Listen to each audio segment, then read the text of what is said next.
Hello friends, this is विकास कुमार और आप देख रहे हैं अपने प्यारा सा यूट्यूब चैनल अध्ययन द एफर्ट। तो आज के इस वीडियो लेक्चर में जो टॉपिक हम लोग डिस्कस करेंगे दैट इज रेजोनेंस। ठीक है, रेजोनेंस। सबसे पहले रेजोनेंस हम लोग सीरीज सर्किट में भी देखेंगे और पैरेलल सर्किट में भी देखेंगे। ठीक, तो आज बेसिकली हम लोग सीरीज रेजोनेंस के बारे में बात करेंगे। किसके बारे में? सीरीज रेजोनेंस के बारे में बातचीत करेंगे।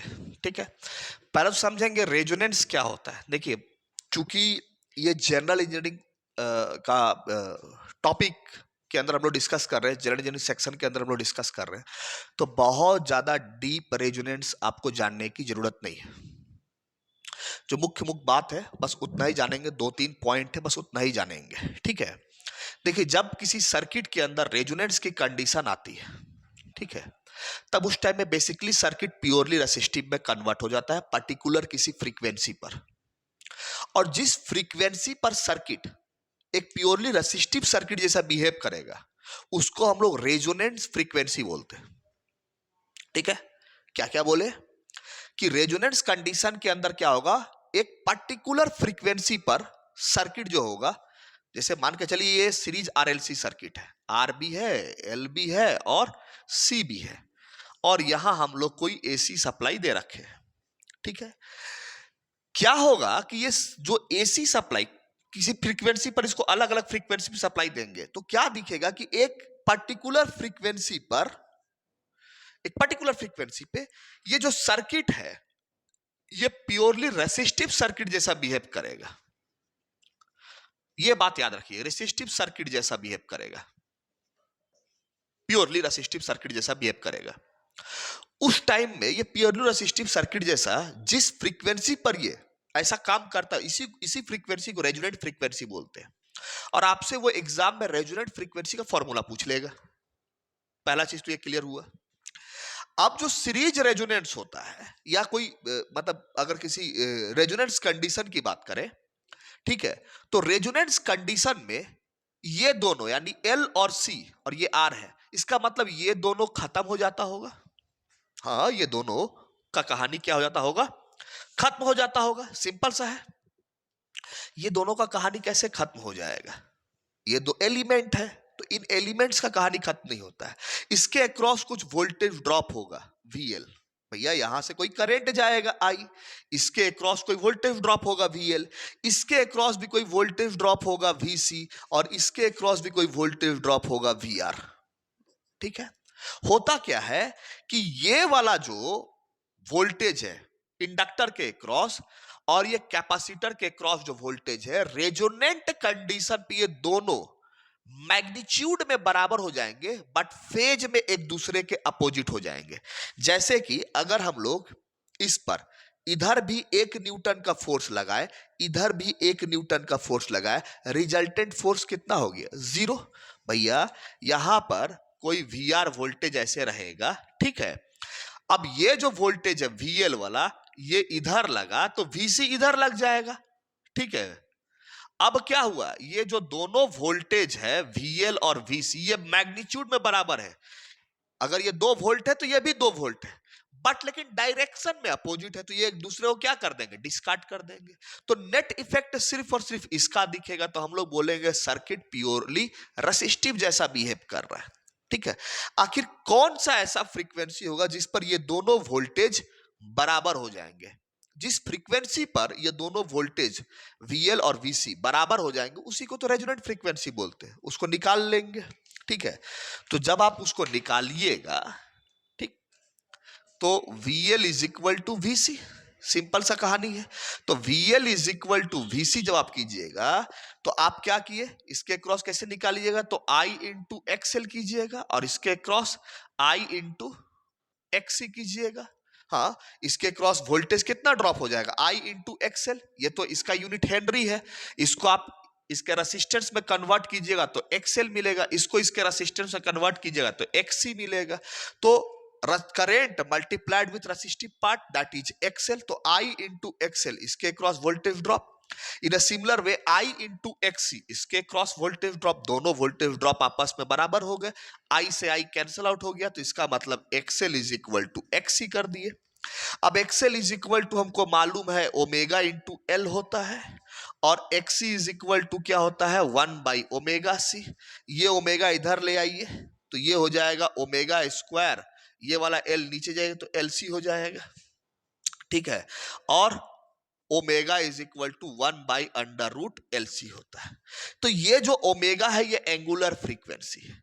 अगर ये इसको हम लोग इस फ्रीक्वेंसी को अगर हम लोग ओमेगा नॉट स्पेशली डिफाइन करते हैं रेजोनेंट फ्रीक्वेंसी, यानी ये ओमेगा को किससे रिप्लेस कर दीजिए, यही मेरा रेजोनेंट फ्रीक्वेंसी होगा, रेजोनेंट एंगुलर फ्रीक्वेंसी हो गया, ठीक है। आप चाहे तो इसको ऐसे लिख सकते हैं, omega naught is equal to 1/√LC।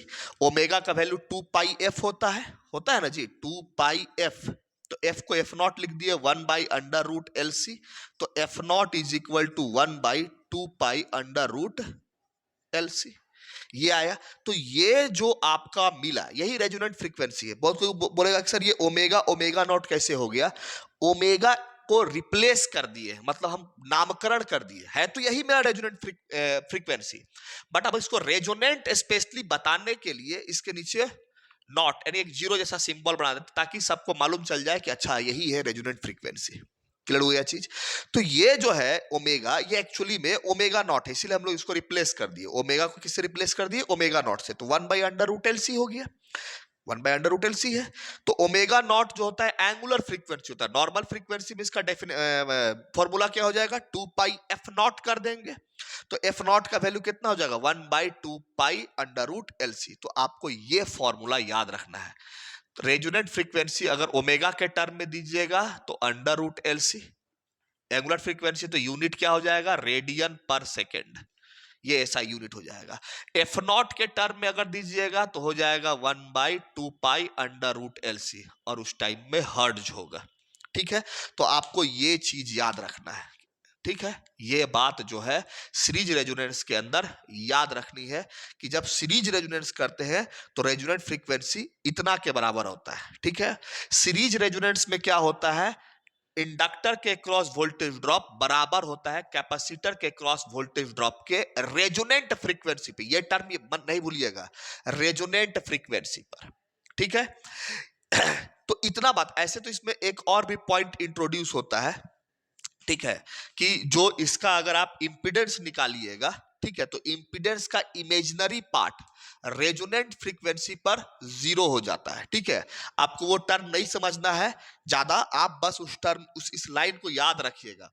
कहने के रेजोनेंट फ्रीक्वेंसी बहुत लंबा क्लास जाएगा, लेकिन उतना मैकेनिकल सिविल यानी जनरल इंजीनियरिंग के लिए उतना जरूरत नहीं है, जितना जरूरत है अभी हमको बस उतना ही जानेंगे। इमेजिनरी पार्ट of the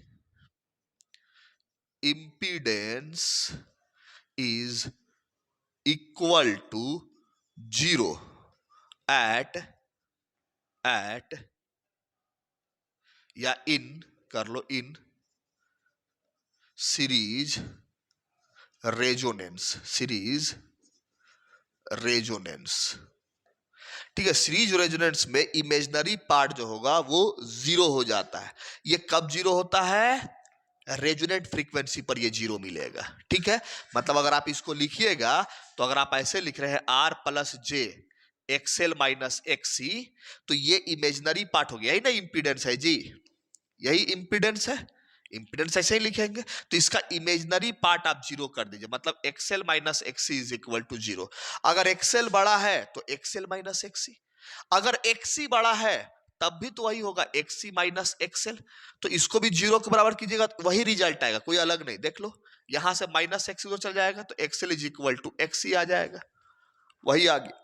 और फिर आप इसको XL इज इक्वल टू, हम लोग डेरिवेशन किए थे ना, XL is equal to omega L, X is equal to 1/ओमेगा C, पुट कर दीजिए तो आपको यही रिजल्ट आएगा। तो इस तरह से भी, इस पॉइंट से भी आपको डिफाइन किया जाता है। आपको जो इसका एक बात याद रखना है, इसको वोल्टेज रेजोनेंस भी बोलते हैं, कई बार इससे ही सवाल आएगा, ठीक है। इसका दूसरा नाम क्या है, सीरीज रेजोनेंस का दूसरा नाम क्या है, वोल्टेज रेजोनेंस। तो आपको इस बात का भी ध्यान रखना है कि सीरीज रेजोनेंस को ही वोल्टेज रेजोनेंस भी बोलते हैं। तो मुख्य मुख्य बातें कौन कौन सी आपको याद रखनी है? पहला कि रेजोनेंस कंडीशन में, ठीक है, मतलब रेजोनेंस क्या होता है कि किसी रेजोनेंट फ्रीक्वेंसी पर सर्किट जो है वो प्योरली रेसिस्टिव हो जाता है, फिर चाहे वो सीरीज हो चाहे वो पैरेलल हो। पैरेलल वाला तो देखेंगे ही। क्या बोले? किसी रेजोनेंट फ्रीक्वेंसी पर रेसिस्टिव जो होगा सर्किट जो होगा, फिर चाहे वो सीरीज आरएलसी सर्किट हो या पैरेलल आरएलसी सर्किट हो, वो प्योरली रेसिस्टिव हो जाएगा, पहला चीज। दूसरी चीज, अगर ये सीरीज रेजोनेंस है, अगर ये सीरीज रेजोनेंस है तो इसमें क्या होगा, इंडक्टर के क्रॉस वोल्टेज बराबर हो जाएगा कैपेसिटर के क्रॉस वोल्टेज। कब? एट रेजोनेंस फ्रीक्वेंसी पर। ये एक पॉइंट याद रखना है। इसको सॉल्व करते हैं तो रेजोनेंट फ्रीक्वेंसी का वैल्यू कितना आता है, तो ओमेगा नॉट में 1/√LC आएगा। फ्रीक्वेंसी के टर्म में निकालेंगे तो 1/2π√LC आएगा। ये ओमेगा नॉट का यूनिट रेडियन पर सेकेंड, एफ नॉट का यूनिट हर्ट्ज होगा, ठीक है। उसके बाद का पॉइंट क्या याद रखना है कि imaginary part of the impedance is equal to 0 in series resonance at resonance frequency. ये किसी इंपेडेंस का, इसका जो सीरीज आरएलसी सर्किट का जो इंपेडेंस निकालिएगा, इस इंपेडेंस का जो इमेजिनरी पार्ट होगा ये 0 के बराबर होगा। कब? रेजोनेंट फ्रीक्वेंसी पर। ये कहानी कब हो घटेगी? रेजोनेंट फ्रीक्वेंसी पर ये कहानी घटेगी, ठीक है। और आपको एक लास्ट पॉइंट क्या याद रखना है कि सीरीज रेजोनेंस को ही क्या बोलते हैं? वोल्टेज रेजोनेंस भी बोलते हैं। इतना बात जो है मुख्य आपको याद रखना है, ठीक है। तो this is your series resonance, ठीक है। तो नेक्स्ट वीडियो लेक्चर में हम लोग पैरेलल रेजोनेंस जो है, पैरेलल आरएलसी सर्किट के अंदर जो रेजोनेंस कंडीशन होगा उसको डिस्कस करेंगे। Till then, thank you very much.